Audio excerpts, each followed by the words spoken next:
Bonjour, ravi de vous retrouver.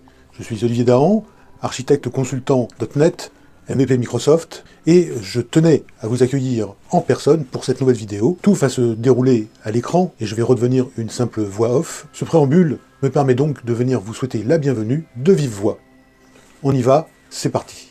Dans la vidéo précédente, nous avons repris le contrôle du chemin d'exécution. Ici, nous allons reprendre le contrôle du temps. La plupart des démos d'agents supposent une exécution continue, linéaire, sans interruption. Cette hypothèse est commode pour une démonstration, mais elle est fausse dans une vraie application. Dès qu'un humain répond plus tard, qu'une API externe est asynchrone, ou qu'un processus redémarre, il faut une architecture capable d'attendre et de reprendre proprement.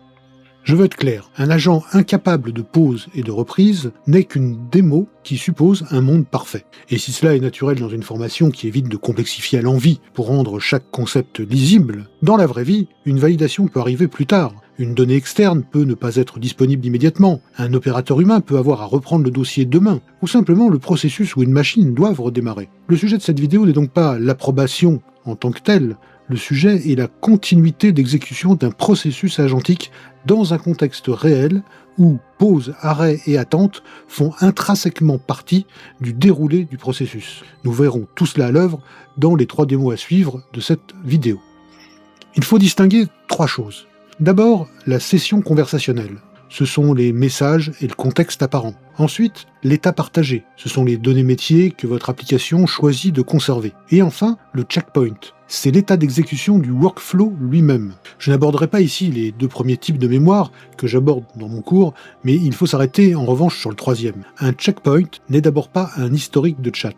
Il capture un moment d'exécution. Le super step atteint, les messages en attente, les requêtes pendantes, et l'état utile à la reprise du workflow, choix architectural traité dans ma dernière vidéo. Sans cette distinction, on finit par appeler mémoire ce qui n'est en réalité qu'un assemblage confus de conversations, de données métiers et de runtime. Pour clarifier, il faut indiquer qu'un super step est un step avancé qui encapsule plusieurs steps internes pour simplifier, modulariser et structurer un workflow. On pourrait encore, pour plus de simplification, dire qu'un super step est un groupe logique d'étapes.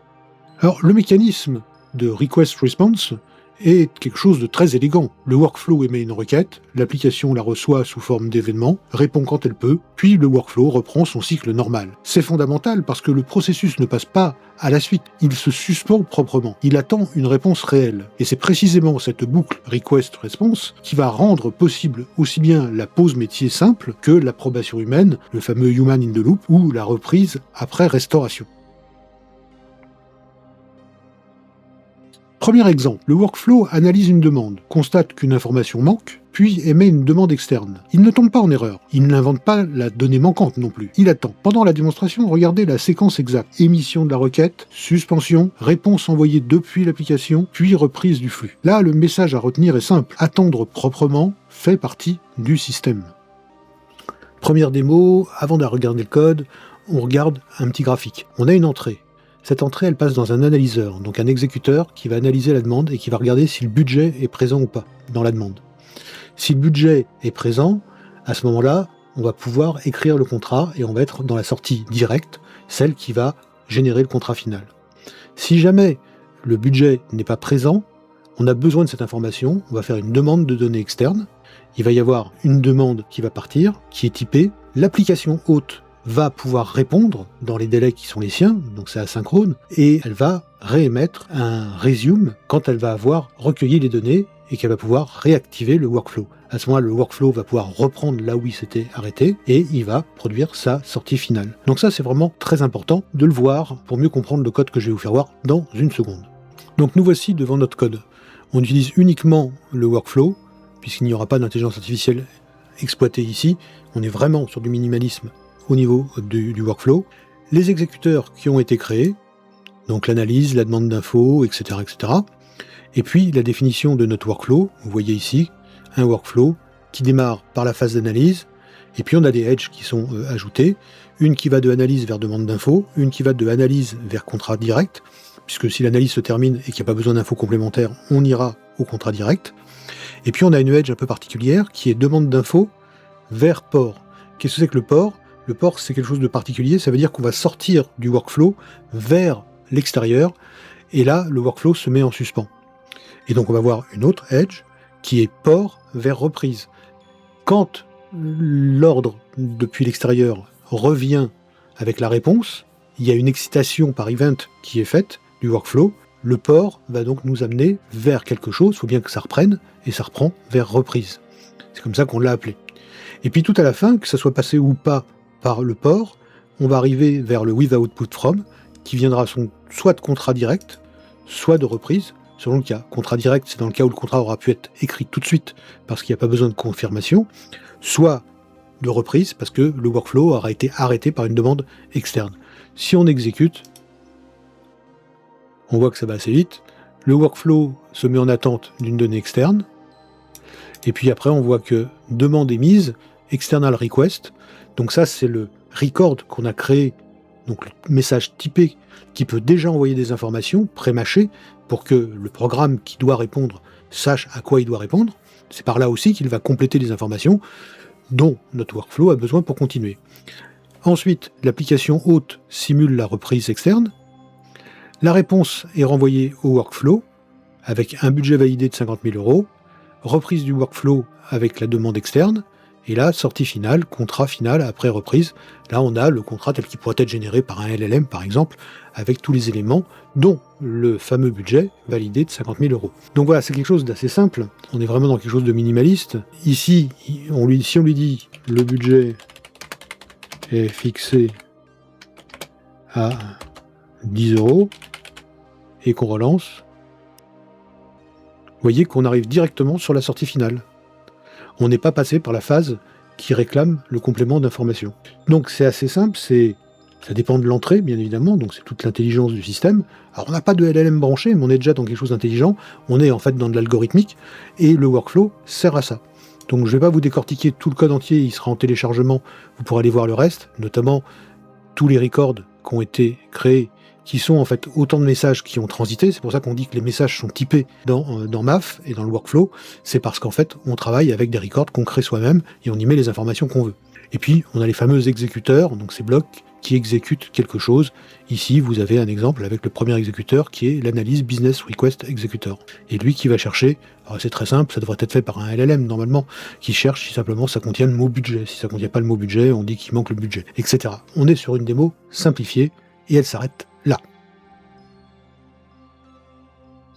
Ce que la démo montre, c'est que l'attente n'est pas un trou dans le programme, c'est un état légitime du workflow. L'événement de demande sort du moteur. Une réponse revient plus tard par le canal prévu. Puis le moteur continue dans un cycle normal. Il n'y a ni reprise magique, ni injection sauvage d'un état opaque. C'est cette normalité de la pause qui fait passer le système de la démo conversationnelle au processus métier sérieux utilisant l'IA. Deuxième démonstration. Je laisse le workflow atteindre un point d'attente. Je capture le checkpoint, puis je simule une interruption. Ensuite, je reconstruis l'instance de workflow et je reprends depuis le checkpoint au lieu de repartir depuis le début. C'est le moment de bascule de la vidéo, parce qu'on voit immédiatement que l'on ne parle plus d'un simple chatbot, mais d'un processus durable piloté par du code métier.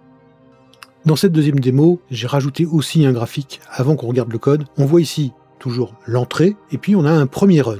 Donc on a créé un workflow, il va s'exécuter, et puis on va analyser ce qui se passe à l'intérieur, et à un moment donné, il va demander une requête externe. Mais on va arrêter ce workflow. Par exemple, on est sur un serveur, il faut que la machine redémarre, donc on doit arrêter le truc à cet endroit-là. Donc on va mettre fin au super step, peu importe ce qu'il englobe, et puis on va stocker le checkpoint, et on va le mettre quelque part dans un endroit safe, où on va pouvoir le retrouver plus tard. Là, on va tout faire en un run, donc il va rester en mémoire, mais en général, il va être stocké quelque part sur disque. Et puis, il va y avoir un arrêt. On va simuler donc l'interruption du workflow, ça s'arrête. Et puis, on voit la ligne pointillée, c'est la reprise depuis le checkpoint. Qu'est-ce qui va se passer? C'est qu'en fait, on va recréer derrière tout ça, on va recréer un nouveau workflow, donc un nouvel objet, qu'on va réhydrater à partir du checkpoint. Et on va lui demander de redémarrer. Il va s'apercevoir que, au moment où il a été arrêté, il avait fait des demandes externes, mais qu'elles n'ont pas forcément eu de réponse, puisqu'il n'a pas eu le temps lui, de toute façon, même s'il y a eu des réponses, il les a pas eues puisqu'il a été arrêté. Donc, il a pris connaissance, le checkpoint, de toutes les demandes qui étaient en attente, et il va réémettre toutes ces demandes, de telle façon à être sûr d'obtenir les réponses pour pouvoir continuer. Donc, les requêtes sont réémises, et à la fin, on se retrouve avec notre sortie finale telle qu'elle aurait dû être faite s'il n'y avait pas eu de checkpoint, d'arrêt, etc. Mais là, les étapes, ça représente bien quelque chose qui se passe dans une réalité. Tout va se passer à la suite dans cette simulation, mais on a bien deux instances, deux workflows différents. Un qui va fonctionner jusqu'à un moment où il est obligé de s'arrêter, avec sauvegarde checkpoint, et puis un autre qu'on va démarrer à partir de rien, en recréant un objet workflow, et en le réhydratant avec le checkpoint. Nous voici devant le code. On voit qu'on utilise toujours AI Workflows, et qu'on n'utilise pas de LLM dans ces exemples, puisqu'on se consacre uniquement aux fonctionnalités du workflow. Bien évidemment, les workflows sont là pour encapsuler, pour contraindre et contrôler le fonctionnement des LLM. Mais vous avez compris que pour ces démos, on se concentre uniquement sur cette partie-là. On commence par construire notre workflow. Alors, c'est pas comme d'habitude. Pourquoi ? Parce qu'on a fait une méthode pour ça. Parce que comme vous avez vu sur le graphique, on va avoir deux workflows différents. On le construit une première fois, il va être arrêté par un checkpoint, et on va en reconstruire un autre qu'on va réhydrater. Mais donc il y aura deux fois les mêmes instructions, ce qui serait un peu stupide. Donc on a le build workflow, où on retrouve ici la façon dont notre workflow est construit, la définition du port, de la reprise, etc.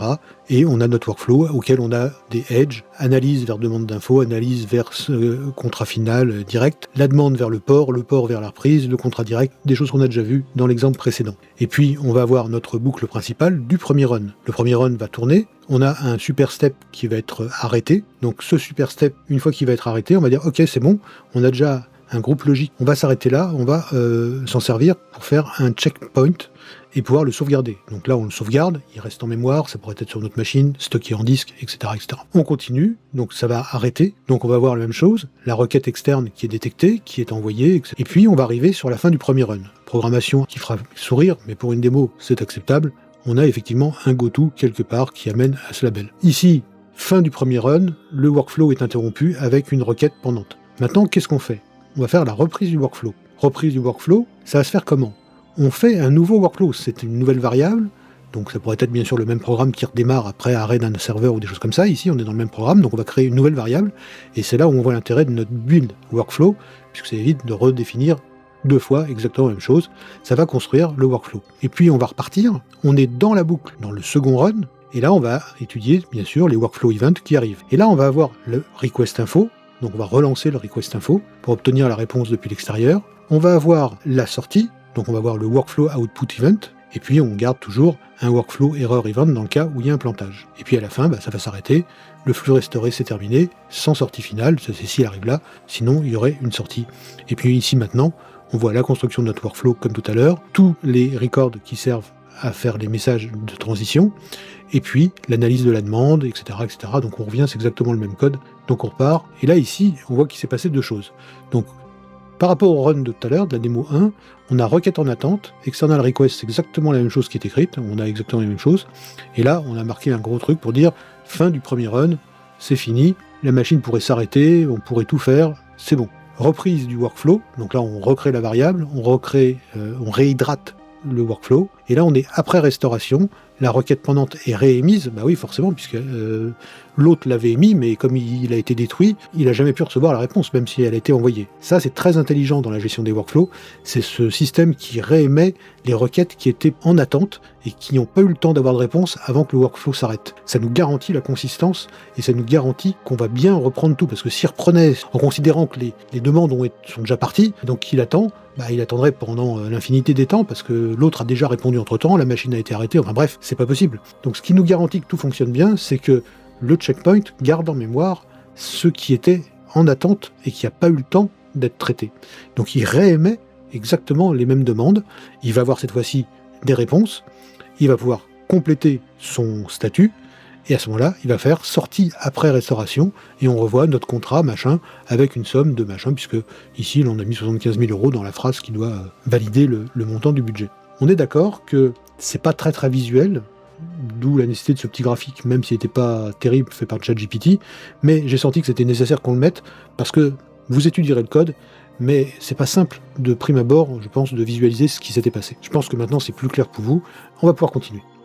Le checkpoint capture un état d'exécution exploitable. On aurait pu l'appeler snapshot aussi, comme un cliché de l'état du workflow. Il ne capture pas seulement une conversation ou un texte, il capture la position opérationnelle du workflow. La restauration ne consiste donc pas à rejouer toute l'histoire, elle consiste à réhydrater le processus au bon endroit et dans le bon état, puis à relancer le flow à partir de cet état. C'est exactement ce qu'il faut quand un run est long, quand il traverse plusieurs écrans, ou quand vous devez survivre à un redémarrage technique sans perdre l'intégrité du dossier. Je prends un cas de validation métier qui ressemble à une approbation, donc Human in the Loop, mais je le montre comme un simple sous-cas du même mécanisme général de gestion des pauses. Le sujet n'est pas l'approbation humaine en soi, ce que j'ai déjà évoqué dans une vidéo précédente et dans le cours, le sujet est la suspension pilotée par requête, puis la reprise propre. Regardez le pattern, pas le vernis fonctionnel du cas métier qui ne sert que de décor à la démonstration. Troisième et dernière démo, qu'on va pouvoir traiter les cas d'approbation comme tout simplement un sous-cas du système de pause et de reprise. Et c'est comme ça qu'on doit le faire correctement dans MAF quand on a besoin d'informations externes. Donc là, on va avoir une entrée, toujours pareil. On va se préparer avec un exécuteur qui va préparer la demande. On va avoir une request sur le port de business. Donc on va avoir quelque chose qui va partir vers l'extérieur pour demander une approbation. S'il n'y a pas besoin de cette approbation, on va aller directement à la sortie finale et on va pouvoir générer un contrat, continuer le workflow, etc. Là, on sera en statut approuvé ou refusé. Et puis, sinon, on va partir vers l'extérieur. Il va y avoir la demande de validation, la décision qui est externe, donc c'est l'application hôte qui va demander est-ce que c'est approuvé, oui, non, et puis qui va envoyer le signal comme quoi la réponse est arrivée, et notre workflow va pouvoir reprendre tranquillement et finaliser sa demande. On regarde ça dans le code. Nous voici devant le code, toujours avec le AI Workflows en namespace et rien d'autre. Ici, on prépare, on approuve et on finalise. On a des exécuteurs qui correspondent à chaque chose et on a des requests de porte, puisque bien sûr, on va avoir une demande vers l'extérieur. Le workflow lui-même, c'est un workflow très simple, vous avez compris comment ça fonctionne. On part de la phase de préparation ici, qui est celle de départ. On a des edges qui vont de prépare à approval port. On va de approval port jusqu'à finalize. Et puis, on a finalize qui est la sortie du workflow. Notre workflow, il tourne, on a sa boucle avec les événements qui arrivent, il attend une décision externe, il envoie la réponse, etc., etc. Et puis, on a notre modèle de données, donc avec nos records qu'on retrouve, celui qui permet d'approuver le ticket, celui qui permet d'approuver la décision, celui qui prépare la préparation, l'approval décision, et puis on a l'exécuteur qui lui finalise et qui va écrire. Et quand on exécute, voilà ce qui se passe. Donc il y a une demande de validation, on voit le ticket qui est demandé, c'est un external request, c'est le record qu'on voyait tout à l'heure, avec un certain nombre d'informations à l'intérieur, et il nous dit approuver cette demande oui non. Alors là, on est dans une démo en CLI, donc forcément, tout se mélange. Cette demande, elle partirait via une API, via un autre écran ou d'autres choses. Hein. Donc on va répondre ici sur cet écran, on va répondre oui. Et là, on voit que la demande a été approuvée. Là, il y a une reprise du workflow, ça c'est très important. Donc on a workflow repris après réponse externe, statut est approuvé, avec un commentaire, accord métier donné pour le pilote. Voilà. Donc ça, c'était la demande qu'il y avait, et elle est accordée. Alors qu'est-ce qui se passe si on répond non? Notre workflow le prévoit, donc il n'y a pas de problème. Non. La réponse qui est renvoyée, donc c'est refusé. Là, on a la reprise de workflow, donc ça revient exactement au même. Réponse externe, statut égale refusé. Commentaire, demande refusée par le métier. Voilà. Ce code-là, vous pourrez l'étudier parce que vous pourrez le télécharger. Il n'y a pas de problème. On passe à la suite maintenant. Ne laissons pas passer un point capital du mécanisme, et souvent le plus mal compris, qui est le suivant. Après restauration, les requêtes en attente sont réémises comme des événements normaux. Autrement dit, on ne pousse pas une réponse arbitraire dans le moteur au moment de la reprise. On écoute de nouveau les événements, on récupère la requête pendante, puis on répond par le mécanisme standard. Cette discipline évite les raccourcis dangereux et maintient une cohérence très forte du runtime. Alors, quand utiliser cette complexité? En fait, ce mécanisme est pertinent quand le processus traverse le temps. Validation métier asynchrone, dépendance externe lente, besoin d'audit, orchestration qui survient à un redémarrage, dossier repris plus tard par un opérateur, etc. À l'inverse, si votre besoin tient dans un run async linéaire, n'ajoutez pas de checkpointing. Vous complexifieriez inutilement le système. La bonne architecture n'est jamais celle qui utilise le plus de fonctionnalités, c'est celle qui mobilise juste la bonne complexité au bon endroit. Il est temps de conclure. Dans la vidéo précédente, nous avons repris le contrôle du chemin. Ici, nous avons repris le contrôle du temps. Un système agentique robuste n'est pas seulement capable de répondre, il doit pouvoir attendre, reprendre et continuer proprement sans repartir de zéro. C'est cette capacité qui fait passer l'agent d'un artefact de démonstration à un composant exploitable dans un véritable système logiciel. L'IA sort du statut de curiosité envahissant pour devenir un rouage parmi d'autres qui permettent de créer du code moderne et robuste, bref, de faire de l'informatique. Hélas oui, cette vidéo est terminée, mais il y en aura d'autres, donc abonnez-vous pour ne rien perdre. Et puis, entre-temps, si vous avez la moindre question, n'hésitez pas à me joindre, mes coordonnées sont dans la vidéo. À très bientôt. Si vous êtes une équipe .NET, un éditeur logiciel ou une structure qui veut cadrer sérieusement un projet agentique, je propose plusieurs formats d'accompagnement. D'abord, des formations sur 2 jours. Le format jour vise la compréhension et la mise en œuvre. Le format sur 2 jours va viser plus loin sur la structuration et l'industrialisation, mais je propose aussi des workshops orientés preuve de concept pour partir de votre contexte réel et évaluer ce qui est valable, utile, faisable et raisonnablement industrialisable. L'objectif reste toujours le même, repartir avec un socle exécutable, des patterns compris et une trajectoire crédible vers la production. Si vous voulez aller plus loin vers une architecture réelle et industrielle, avec sécurité, observabilité, données métiers, RAG et cadrage de production, vous trouverez les informations utiles en description ou sur mon site, ou bien vous pouvez me contacter directement. Je vous remercie pour votre attention et à très bientôt.